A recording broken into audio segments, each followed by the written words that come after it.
గవర్నర్తో శశికళ భేటీ ముగిసింది. ఎమ్మెల్యేల మద్దతు తనకే ఉందని చెప్పి తను గవర్నర్కి చెప్పినట్టుగా తెలుస్తుంది. అలాగే ఎమ్మెల్యేలు మొత్తం సంతకాలు చేసిన పత్రాలు కూడా గవర్నర్కి సమర్పించినట్టుగా తెలుస్తోంది.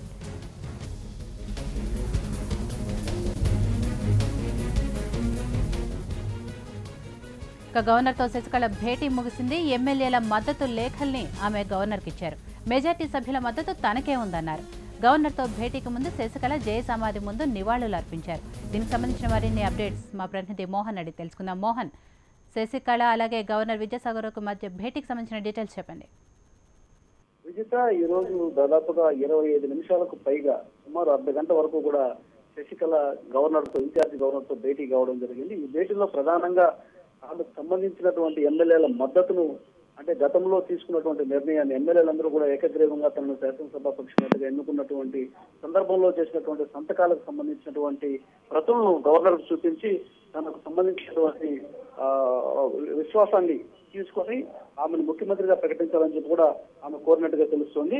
అదే ప్రయత్నంతో భాగంగా ఈ రోజు 10 మంది ఎమ్మెల్యేలతో ఆమె రాజ్భవన్ కు చేరుకోవడం జరిగింది. రాజ్భవన్ లో సుదీర్ఘంగా మంత్రాలు చేసిన తర్వాత, అంటే తనకు ఉన్నటువంటి అవకాశాలని, తనకు పార్టీలో ఉన్నటువంటి అనుకూలతని ఆమె వ్యక్తం చేయడంతో పాటుగా పార్టీ తన మీదకి వచ్చినటువంటి నమ్మకాన్ని కూడా ఆమె చెప్పినట్టుగా తెలుస్తుంది. పన్నీర్ సెల్వంకి సంబంధించినటువంటి విషయాలు కూడా చర్చకు వచ్చినట్టుగా తెలుస్తుంది.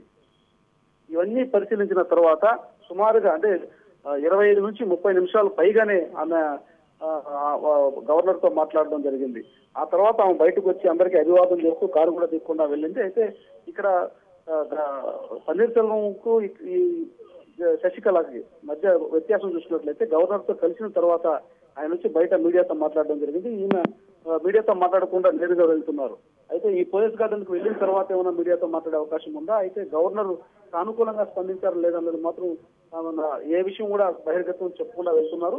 మరి కొద్దిసేపట్లో మీడియా సమావేశం ఉంటుందన్నటువంటి సమాచారం ఉంది. కానీ శశికళ మాత్రం ఆ రకంగా ఎక్కడ కూడా సంకేతాలు, మామూలుగా ఆమె ఎక్కడా కూడా తనకు ఒక రకమైనటువంటి అనుకూలత ఉన్న చోట ప్రతి చోట కూడా విక్టరీ సింబల్ చూపిస్తూ వెళ్తున్నటువంటి పరిస్థితిని మనం ఇప్పటివరకు చూసాం. అయితే శశికళ ఇప్పుడు రాజ్భవన్ లోకి వెళ్లి గవర్నర్ ను కలిసిన తర్వాత తిరిగి వస్తున్నటువంటి క్రమంలో ఆ విజువల్స్ మనం గమనించినట్లయితే అంత ఆనందకరమైనటువంటి పరిస్థితి అయితే కనిపించలేదు. దీనికి బట్టి మనకు అనుకూలతగా లేదేమో అన్నటువంటి అనుమానాలు కలుగుతున్నటువంటి పరిస్థితి. మామూలుగా శశికళ పార్టీ ప్రధాన కార్యదర్శికి ఎన్నిక అవడానికి ముందు పార్టీ కార్యాలయానికి వెళ్ళినప్పుడు కానీ, ఆ తిరిగి వస్తున్నప్పుడు కానీ, అదే శాసనసభాపక్ష నేతగా ఎన్నికైనప్పుడు కానీ, తిరిగి వస్తున్నప్పుడు కానీ, నిన్న జరిగినటువంటి సంక్షోభ సమయంలో పార్టీ ఎమ్మెల్యేల సమావేశానికి హాజరైనప్పుడు కానీ ఆమె చాలా స్పష్టంగా ఒక సంకేతం చూపించే పరిస్థితి మనం గమనించాం. విజయ సంకేతం విక్టరీ సింబల్ చూపిస్తూ వెళ్ళడం రావడం చూపించాం. అయితే ఇక్కడ ఆ రకమైనటువంటి సంకేతం ఎక్కడా కూడా కనిపడలేదు. కాబట్టి ఏ రకమైనటువంటి ప్రతిస్పందన గవర్నర్ నుంచి వచ్చింది, లేదంటే గవర్నర్ తర్వాత సమాచారం పంపుతారన్నారా, ఏమున్నది విషయాలు మరి కొద్దిసేపట్లో తెలిసే అవకాశం ఉంది.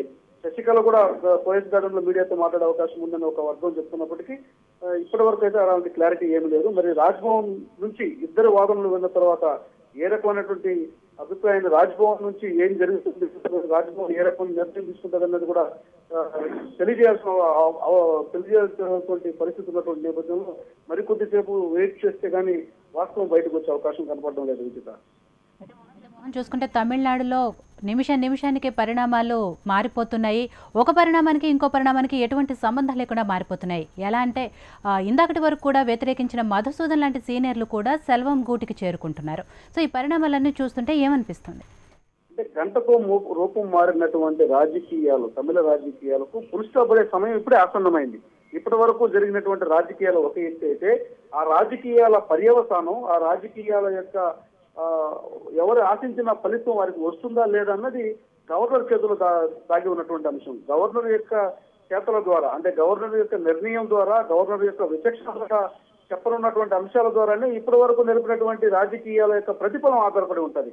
ఇప్పటి వరకు కూడా ఎవరు ఎత్తుగడలు వారు వేసుకున్నటువంటి పరిస్థితి ఉంది, ఎవరు వ్యూహం వారు రక్షించుకున్నటువంటి పరిస్థితి ఉంది. ఎందుకంటే ఎవరు పైచేయి సాధించాలన్నటువంటి ఉద్దేశంతో పన్నీర్ సెల్వం తక్కువ మంది ఎమ్మెల్యేలు తన వద్దున్నా ఆయన పైచేయి సాధించడం కోసం అవసరమైనటువంటి ఎత్తుగడలు పావులన్నీ కదపడంలో ఆయన శైలిలో తన ప్రతిభను చూపించారు. అదేవిధంగా ఎమ్మెల్యేలు అధిక శాతం మంది తన వద్ద ఉన్నప్పటికీ వచ్చినటువంటి క్రైసిస్ నుంచి బయటపడడం కోసం ఏ రకమైనటువంటి వ్యూహరచన చేయాలన్నటువంటి అంశాల్లో శశికళ తనదైన శైలిలో ఆమె ప్రదర్శించడం జరిగింది. సో ఇవన్నీ కూడా గవర్నర్ దగ్గర, అంటే రాజ్యాంగపరమైనటువంటి నిర్ణయం వెలువరించాల్సినటువంటి గవర్నర్ దగ్గర ఏ నిర్ణయం అయితే వారు ఆశిస్తున్నారో ఆ నిర్ణయానికి అనుకూలమైనటువంటి విధానాలను వారు ఇప్పటివరకు అనుసరించారు. అయితే అల్టిమేట్ గా ఇక్కడ గవర్నర్ ఏ రకమైనటువంటి నిర్ణయం ప్రకటిస్తారనే దానిపైన వీరి ఇద్దరు భౌతివ్యం ఆధారపడి ఉంది కాబట్టి, తమిళ రాజకీయ ముఖ చిత్రం ఆధారపడి ఉంది కాబట్టి అల్టిమేట్ గా గవర్నర్ ఏ డెసిషన్ తీసుకుంటారనేదే ఇక్కడ ప్రధానమైనటువంటి అంశం. ఒకవేళ వ్యక్తిగత సింబల్ చూపించినంత మాత్రాన శశికళకు వ్యతిరేకంగా వస్తుందా, లేదా తిరుమందహాసంతో గవర్నర్ తో భేటీ తర్వాత వెళ్ళిన తర్వాత ఆయనకు అనుకూలమైనటువంటి తీర్పు వస్తుందా అన్నది గవర్నర్ యొక్క విచక్షణాధికారం, రాజ్యాంగ పరిధిలో ఉన్నటువంటి నియమావళి, దానికి సంబంధించినటువంటి వివరాలకు సంబంధించినటువంటి అంశం కాబట్టి దీన్ని ఇప్పుడే ఏ రకమైనటువంటి అంచనాకు రావడం కూడా అంత కష్టసాధ్యమైనటువంటి పని. ఎందుకంటే ఒక నిర్ణయం వెనక అనేక రకాలైనటువంటి పరిణామాలు దాగి ఉంటాయి. ఈ రోజు తమిళనాడులో ఒక రకమైనటువంటి నిర్ణయం తీసుకున్న తర్వాత దేశవ్యాప్తంగా ఇలాంటి సంఘటనలు వచ్చినప్పుడు అలాంటి పరిణామాలే వస్తాయి కాబట్టి ఏ రకమైనటువంటి నిర్ణయం తీసుకున్నా దానికి ఒక సహేతుకత ఉండాలన్నటువంటి నిబంధన ఉంటది, రాజ్యాంగ పరిధిలో ఉండాలి. ఆ రాజ్యాంగ పరిధిలో కూడా ఏ రకమైనటువంటి అంశాలను ప్రాతిపదికగా తీసుకుని ఈ నిర్ణయం వెలువరించారన్నటువంటిది సమాజం చూస్తుంది కాబట్టి గవర్నర్ ఏ రకంగా వ్యవహరిస్తారన్నది ఇప్పుడు వేచి చూడాల్సినటువంటి అంశంగా మారింది. అయితే శశికళ కూడా పోయస్ గార్డెన్ కు వెళ్ళిన తర్వాత మాట్లాడే అవకాశాలు చాలా స్పష్టంగా కనిపిస్తున్నాయి కాబట్టి ఆమె ఏం మాట్లాడుతుంది, గవర్నర్ నుంచి ఆమెకి ఏ రకమైనటువంటి మద్దతు లభించింది, లేదా గవర్నర్ నుంచి ఏ రకమైనటువంటి సమాచారం వచ్చిందనేది కూడా చెప్పడానికి అవకాశం ఉంది. అయితే పన్నీర్ సెల్వం చెప్పినట్టుగా నాకు అనుకూలంగా వస్తుందన్నటువంటి ఆశాభావం ఎవరిలోనైనా ఉంటుంది. ఇప్పుడు పన్నీర్ సెల్వంలో ఉండొచ్చు, లేదంటే దీపా కూడా తనకు ఆశాభావం ఉంది, తన ప్రజలు నన్ను ముఖ్యమంత్రి ఎన్నుకుంటారన్నటువంటి పరిస్థితులు ఉన్నాయి. అట్లాంటి ఆశాభావాలు పక్కన పెడితే ఇక్కడ గవర్నర్ ఏ రకంగా వ్యవహరిస్తారు. ఇప్పుడు మెజారిటీ ఎమ్మెల్యేలు ఒక్కటే, ఇక్కడ రాజ్యాంగ పరిధిలో మనం చూస్తున్నట్లయితే ఒకటే ఒక అంశం ఇక్కడ ప్రధానం. అది ఎమ్మెల్యేలు ఎవరిని శాసనసభాపక్ష నేతగా ఎన్నుకుంటే వారిని ముఖ్యమంత్రిగా చేయడం అనేది ఆనవాయితీ, అది చట్టం. అయితే ఇక్కడ ఎన్నుకున్నటువంటి వ్యక్తికి ఉన్నటువంటి సమస్యలు ఏంటి, ఎన్నుకున్నటువంటి వ్యక్తిని ప్రకటించడానికి ఉన్నటువంటి సాంకేతికపరమైనటువంటి అంశాలు ఏంటి, ఎన్నుకున్నటువంటి వ్యక్తి పైన వస్తున్నటువంటి ఆరోపణలు ఏంటి, ఎన్నుకోవడానికి ఉన్నటువంటి రాజ్యాంగంలో ఉన్నటువంటి అడ్డంకులు ఏంటి, ఇవన్నీ పరిశీలిస్తున్నటువంటి నేపథ్యంలో ఇవన్నీ సాంకేతికపరమైనటువంటి అంశాలన్నింటినీ పరిగణలోకి తీసుకున్న తర్వాత గవర్నర్ రాజ్భవన్ అధికారికంగా ఒక ప్రకటన చేయడానికి అవకాశం ఉంది. అదేవిధంగా వీరికి అనుకూలతలు గవర్నర్ వీళ్ళు చూస్తానే నవ్వాడనో, లేదంటే సానుకూలంగా వస్తుంది వెళ్ళండి అన్నారనో, ఇవన్నీ కూడా కంటి తురుపు చర్యలుగానే మనం చూడొచ్చు. చాలా సందర్భాల్లో చాలా విషయాలు ఇలాంటివన్నీ రూఢి అయినటువంటి నేపథ్యంలో అల్టిమేట్ గా ఇక్కడ రాజ్భవన్ నుంచి గవర్నర్ అధికారికంగా చెప్పే విషయం మాత్రమే పరిగణలోకి తీసుకోవాల్సిన అవసరం ఉంటుంది కాబట్టి గవర్నర్ నిర్ణయం కోసం వేచి చూడాల్సినటువంటి ధోరణి అయితే స్పష్టంగా కనిపిస్తోంది. మోహన్, ఇప్పటి వరకు జరిగిన పరిణామాలు చూశాక మీకున్న సమాచారం వరకు గవర్నర్ ముందున్న ఆప్షన్స్ ఏంటి, ఏ ఆప్షన్ కి ఎక్కువగా మొగ్గు చూపే అవకాశాలు ఉన్నాయి? రాజకీయాలన్నీ పొలిటికల్ ఈక్వేషన్ నడుస్తున్నటువంటి క్రమంలో రాజకీయ పరమైనటువంటి అంశాలు ఇందులో ముడిపడి ఉన్నాయన్న ఏ రకమైనటువంటి సందేహం లేదు. అయితే ఇక్కడ ప్రధానంగా మనం గమనించినట్లయితే ఏఐడిఎంకేకి సంబంధించినటువంటి ఎంపీ రాజ్యసభలో లోక్సభలో ఉపనాయకుడిగా ఉన్నటువంటి లోక్సభ డిప్యూటీ స్పీకర్ గా ఉన్నటువంటి తంబిదొరైకి భారతీయ జనతా పార్టీలో ఉన్నటువంటి ప్రముఖ నేతలకు అందరికీ కూడా బాగా సాన్నిహితం ఉన్నటువంటి నేపథ్యంలో నిన్నటి నుంచి కూడా ఆయన ఒక రాయబారం నడుపుతున్నటువంటి పరిస్థితి చాలా స్పష్టంగా కనిపిస్తుంది. ఆయనతో పాటు ఏఐడిఎంకేకి సంబంధించినటువంటి ఎమ్మెల్యేలంతా కూడా ఢిల్లీలో చక్కర్లు కొడుతున్నటువంటి పరిస్థితి ఉంది. ఆర్థిక మంత్రిని కలవడం కానీ, ప్రధానమంత్రిని కలవడం కానీ ఇవన్నీ చూస్తున్నప్పుడు రాష్ట్రపతిని కలవాలని వెళ్ళినటువంటి వారు అపాయింట్మెంట్ దొరకకపోవడంతో తిరిగి వీరందరినీ కలిసి మన రాష్ట్రపతి దగ్గర కూడా వెళ్లే పరిస్థితులు ఉన్నాయి. అంటే ఇక్కడ అంత ఆశాపార్టీగా ఏఐడిఎంకేలో శశికళ వర్గం ఉన్నట్లుగా అయితే ఇక్కడ ఏమాత్రం కనిపించడం లేదు. ఢిల్లీ నుంచి తమిళనాడు వరకు కూడా, చెన్నై వరకు కూడా చేయవలసినటువంటి రాజకీయాలన్నీ వాళ్ళు చేస్తున్నారు.